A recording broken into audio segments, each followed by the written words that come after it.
देखा, हार गए ने न्यूजीलैंड, लेकिन टॉस जीती थी और इंडिया को पहले बैटिंग मिली, एक नए पिच पर ग्रास से भारी। और पिच रिपोर्ट में रॉबिन उत्तपा कहते हैं कि बहुत रन बनेंगे, क्या बात है सर, क्या बात है। लेकिन ऐसा कुछ नहीं हुआ। हाय, आई एम हितेश जोशी और आप देख रहे हैं क्रिकेट यूसी, दो पैसों का क्रिकेट का ज्ञान नुक्कड़ पे। इंडिया की बैटिंग धुरंधर तो है ही, लेकिन पहले वर्ल्ड कप मैच में थोड़े नर्वस दिखे। और दूसरी ओर अमेरिका की बॉलिंग और फील्ड प्लेसिंग एकदम टॉप क्लास प्लानिंग के हिसाब से थी। मैच शुरू होने के पहले सबके मन में एक ही सवाल था कि कितने बनेंगे, 300 बनेंगे, 250 बनेंगे। लेकिन हम सब ने देखा, बड़ी ही टीम हो या छोटी टीम, हल्के में किसी को नहीं ले सकते, क्योंकि ये T20 फॉर्मेट है और 2 ओवर बॉलिंग के या बैटिंग के मैच को पलट सकती है। अभिषेक अपने पहले बॉल पर ही स्वीपर को कैच देते हैं फॉर अ गोल्डन डक। और फिर नंबर 3 पे आते हैं तिलक वर्मा, जो ईशान के साथ थोड़ी बहुत बैटिंग कर लेते हैं। पावर प्ले के आखिरी ओवर के दूसरे बॉल पे ईशान आउट हो जाते हैं 20 रन बना के मिड ऑफ को कैच देके। फिर तिलक वर्मा आउट हो जाते हैं मिड विकेट में कैच देकर सिर्फ 25 रन बना के। फिर अगले बॉल पर ही दुबे साहब फाइन लेग पे एक कैच देते हैं फॉर अ गोल्डन डक। वाह क्या सीन है। वर्ल्ड चैंपियन इंडिया का पहला वर्ल्ड कप मैच का पावर प्ले का स्कोर 46 फॉर 4 और उसमें भी 2 ड्रॉप कैच थे। और आप किसके सामने खेल रहे हो और आप कहाँ खेल रहे हो, कुछ समझ में नहीं आ रहा था। लेकिन जब आपके पास 8 बैट्समैन हो तो पैनिक करने की कोई जरूरत नहीं है। मन में विश्वास था कि भाई चलो रन्स तो बनेंगे। और अब बैटिंग की प्लान बी आ जाती है, so from Dhurandhar to छछूंदर।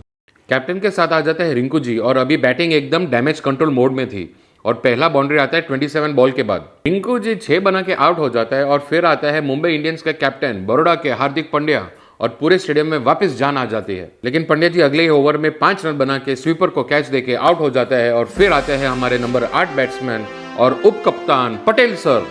Batting की आखिरी जोड़ी, 7 ओवर बाकी और हमारा स्कोर सिर्फ 77। लग गए बिड़ू। कैप्टन साहब को पता चल गया कि अब नहीं तो कभी नहीं। प्रेशर में किस तरह की बैटिंग की जाती है वो आज हमने कैप्टन साहब की बैटिंग में देखा कि एक साइड पे वो खड़े रहे और दूसरी साइड पे बैट्समैन आते थे, 5-10 रन बना के आउट। पटेल सर भी 14 रन बना के आउट हो जाते हैं और आखिरी 3 ओवर के लिए कैप्टन साहब को बैटिंग करने पड़ते हैं अर्शदीप सिंह के साथ। कैप्टन साहब ने अपनी 36 बॉल में बनाते हैं, लेकिन तब स्कोर था सिर्फ 126 और सामने है अर्शदीप। और अर्शदीप से स्ट्राइक लेके फुल आउट बैटिंग करनी थी अब कप्तान को। 18 ओवर में 6, 19 ओवर में 12 और आखिरी ओवर में 21 रन मार के इंडिया का टोटल 161 तक पहुंचा देते हैं। और ये आखिरी ओवर आप मैच का टर्निंग पॉइंट भी बोल सकते हैं, क्योंकि 140 और 161 में बहुत डिफरेंस था और this could be a score which you can defend.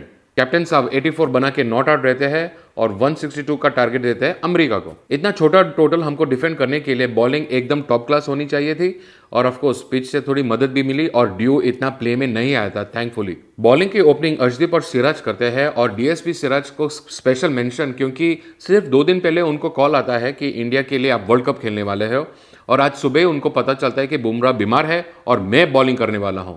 उनकी रिदम में कोई डिफरेंस नहीं था, क्योंकि डोमेस्टिक सर्किट वो खेलते रहे और पूरे रिदम में ही देखे। अर्शदीप और सिराज की लाइन और लेंथ के सामने अमेरिका के बैट्समैन आए, मुंह दिखा के चले गए। वरुण और अक्षर पटेल की स्पिन काफी असरदार रही बिकॉज ड्यू फैक्टर इतना आया नहीं था प्ले में। और आखिर में आते हैं पंड्या साहब और इंडिया ने सिर्फ 5 बॉलर का इस्तेमाल किया था और 29 रन से हम जीत गए थे।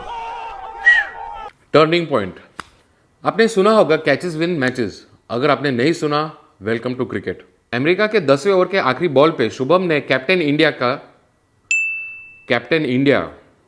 कैसा लग रहा है नाम, काफी अच्छा ना, super hero type, captain India का कैच अपनी ही बॉलिंग पे ड्रॉप कर देते हैं और तब कैप्टन साहब का स्कोर था सिर्फ 15 रन और इंडिया का स्कोर था 63 फॉर 4। अगले मैच में इंडिया को क्या करना चाहिए उसके पहले आप एक बार स्कोर कार्ड को देख लो। हमारे सभी बैट्समैन कैच आउट हो गए थे। अरे भाई, जब बॉल रुक के आती है और शॉट मारना इतना मुश्किल है तो 4 ले लो, 2 रन भी ले सकते हो।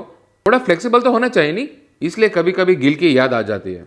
एनीवेज, हमारी प्लान बी बैटिंग काफी सफल रही, जिसमें एक खिलाड़ी एंकर करता है और लास्ट ओवर तक रहता है और दूसरी ओर जो भी खिलाड़ी आता है वो रिस्क उठाता है, जैसे लास्ट वर्ल्ड कप में विराट कोहली ने किया था और इस बार कैप्टन इंडिया ने किया है। पहले मैच के बाद टेबल कुछ इस तरह है, all is well that ends well. और सिराज को थोड़ा रोनाल्डो सेलिब्रेशन करना चाहिए, भूल गई क्या?